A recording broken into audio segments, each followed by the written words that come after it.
Contribution is enormous. He almost won most of the best teacher awards in the college. He was very near to the students, inspiring the students. Actually, biomedical engineering is a very nascent department. Okay, so not much people know about it, and we are not having so much of facilities. And he has created lot of industry-based hands-on training to the students, and really a great motivation is required for this work. And he's also doing a great social service. So I really this. See, when you want to do any kind of research in biomedical, so what should you do?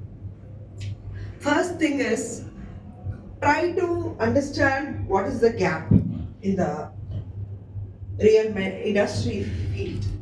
See, I would like to take an example and I would like to demonstrate. Okay, so that you can understand how to take out a problem. See, my PhD problem was on Alzheimer's. Okay, so what I was doing was I did took an MRI scan. Okay, from the MRI scan you can detect the Alzheimer disease 10 years ahead. Actually, what happens in Alzheimer's is the hippocampus layer, the nerves start deteriorating, the gray levels, okay, start dying. You have the death of these cells. See, our neuron cells, once they die, it's very difficult to recover. Our normal cells, mitosis reaction takes place. So every day new cell is being generated. But it's not the case of a neuron cell. Once it's dead, it's dead only. Okay, so you cannot stop the progress. That is, you cannot recover from completely from Alzheimer's. So what we have to do, we have to identify, stop it at an initial stage. So now, when you go and approach, what we have to do is, you try to identify any disease. Okay, you have to go and approach the patients, the doctors, what is the difficulty that is faced. So when I approach all the doctors, as well as you have to have several meetings with the doctors and the subjects. So when I approached them, both the doctors and the subjects, the main difficulty was this Alzheimer disease happens for the elderly people. Okay, now the elderly people, the main thing you can know about the disease 10 years ahead. Okay, it is mainly using the MRI scan. Now, the patients were finding a lot of difficulty. They had a phobia of taking MRI. It happens at the age of 70. Okay, and the people going and taking an MRI scan was very difficult. Now they are giving a treatment. Doctors giving a treatment, and again you take an MRI scan is very difficult. So, what is the solution for this problem? You start analyzing the problem. Okay, your next step would be start how I'm going to solve this gap which a doctor is having and a subject is having. Okay, so we went to lot of literature, I went to lot of literature, and we found that in the embryonic stage, the changes in the that is in the embryonic stage, the same endothelial cells gives rise to your eyes and as well as your brain.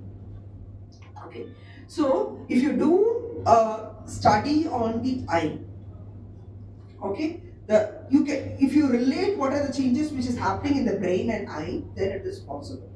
Now, how do I relate it? So we took the eye scan and the MRI scan. We did an AI in that. So in that we could see that the changes which is happening in the brain is being reflected. So we trained an system using Edge AI device. We trained a system that could reflect the changes which is happening in the brain and the eye, and we gave the solution. And the whole project was funded by MSME. So the people are ready to fund. Okay, and now they are happy. Doctors are also happy with it. Simply by eye scan, if you give a eye that is a fundus image, it is able to tell you what is the changes which is happening in your MRI, that hippocampal region. It was possible with the help of. So this novelty is not just the technology. Here it is a clinical novelty. The clinical novelty is you have to have a complete understanding of your anatomy and physiology, the depth of it. So that will give you the novelty in it. Okay, so connecting your technology, your clinical knowledge is more important. So you have, see, what I tell my students is, you take up any problem, okay, you have to take up your problem right from the first year itself of your inception. Okay, you take an anatomical problem, connected text.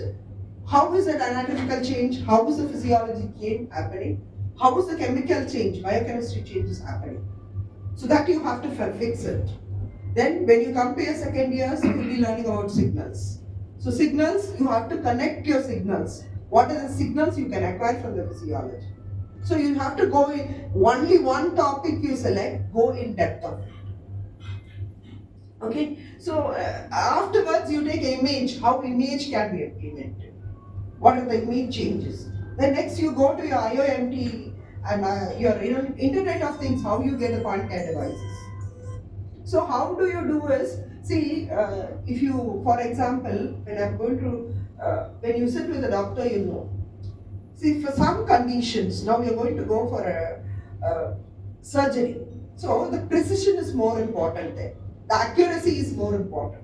So you have to design the algorithm or technology which gives more importance to precision. There you should not take importance of your cost effectiveness and other things. Now when you're going to do, the thing I had done for this project was a screening device. When you're going to do, see, first you have to do where, at which point I'm going to give the solution. Whether you're going to give in the surgery part, then the complete technology will be different. The precision is different. The algorithm can occupy more memory space. Okay, so the importance is for the precision but not of the money. But when you're going to do a screening device, now government is going to do a screening kind of thing, their precision is not important. Just it should tell, is it possible for you to get that disease or not? Later you can go on. So there the cost is more effective because it's going to be a screening device. The precision is not different. So the technology will be different and your accuracy will not be that much. So at which point you're going to give the solution is more important. So try to give a solutions. See, and I would like to tell another this which I got for funding is on malocclusions. See, the malocclusions is nothing but it is a dental problem. You have a projection of your jaws. Okay, it happens in your early age. So if you are detecting at an early age, you can just keep certain materials and you can push it. Otherwise, you have to do a surgery. When it is when malocclusion is detected at a severe stage, you have to do a surgery there. So surgery of your jaw, it is very critical also. So how do we give a solution for this? So for this, again I'm telling you, you have to be thorough with your anatomy and your physiology. So that is the main subject for the biomedical engineer. Okay. So what we found that when we are learning all this, we had studied on the forensic science. The forensic science we got the solution. Okay. So whatever the changes which is happening in your jaws and the thing can is in the lines of yours.